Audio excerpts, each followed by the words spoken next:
1030 عیسوی کے اندر سینچری کے اندر محمود غزنوی کی تو موت ہوگی، لیکن اس کے بعد 1192 سینچری کے اندر شہاب الدین غوری نے ہندوستان پر حملہ کر دیا، اور اس حملے کے جواب کے اندر پرتھوی راج چوہان نے بہت تگڑا حملہ کیا، جس کے اندر شہاب الدین غوری کو شکست ہوئی۔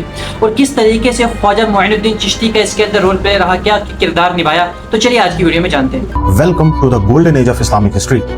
دیکھیں، محمود غزنوی کی موت کے بعد 1192 سینچری کے اندر شہاب الدین غوری نے ایک بہت تگڑا حملہ ہندوستان پر کیا، اور پرتھوی راج چوہان اس کے مقابلے کے اندر تھا۔ حملہ تو بہت خطرناک تھا، لیکن پرتھوی راج چوہان کی طاقت کے سامنے وہ ٹک نہیں پائے شہاب الدین غوری، اور بہت بری شکست ہوئی۔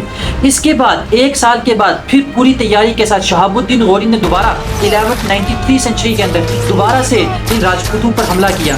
اس کے اندر پرتھوی راج چوہان کے پاس 3 لاکھ کی فوج تھی، اور ہاتھیوں کی ایک بہت بڑی تعداد تھی، اور اس طرف 1,20,000 کی فوج تھی شہاب الدین غوری کے پاس۔ بہت خطرناک لڑائی ہوئی، بہت خطرناک لڑائی، لیکن اس مرتبہ راجپوتوں کی ہار ہوئی۔ اس مرتبہ شہاب الدین غوری جیت گئے، اور پرتھوی راج چوہان کی بہت بری شکست ہوئی۔ اس کے بعد پرتھوی راج چوہان کو گرفتار کر لیا گیا، اور اس کو موت کی سزا دے دی گئی، اس کو قتل کر دیا گیا۔ اور اس وقت اسلامی پرچم اصل طریقے سے اسلامی قانون نافذ ہوا ہندوستان کے اندر، اور دہلی کے اندر شہاب الدین غوری کی حکومت کھڑی ہوئی۔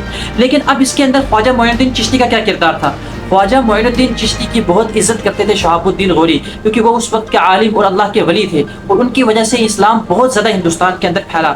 شہاب الدین غوری ایک بہت ہی نیک دل انسان اور بہت ہی نرم خو کے تھے، بہت نرم طبیعت کے تھے، اور وہ خواجہ معین الدین چشتی رحمۃ اللہ علیہ کی بہت زیادہ خدمت کیا کرتے تھے، ان کی بہت عزت کیا کرتے تھے۔ اور شہاب الدین غوری کو کوئی بیٹا نہیں تھا، ان کی صرف ایک بیٹی تھی، صرف ایک بیٹی، اور جو ان کو محل بنا کے دیا تھا اس بیٹی کو تحفے کے اندر، اور آخر وقت کے اندر ان کو اسی محل میں دفن بھی کیا گیا۔ اور شہاب الدین غوری کے آگے بہت سے شاگرد تھے جنہوں نے ان کی سلطنت کو سنبھالا۔ انشاءاللہ ہم آنے والی ویڈیوز میں جانیں گے کس طریقے سے ان کے شاگردوں نے ہندوستان کے اندر کس طریقے سے انقلاب برپا کیا۔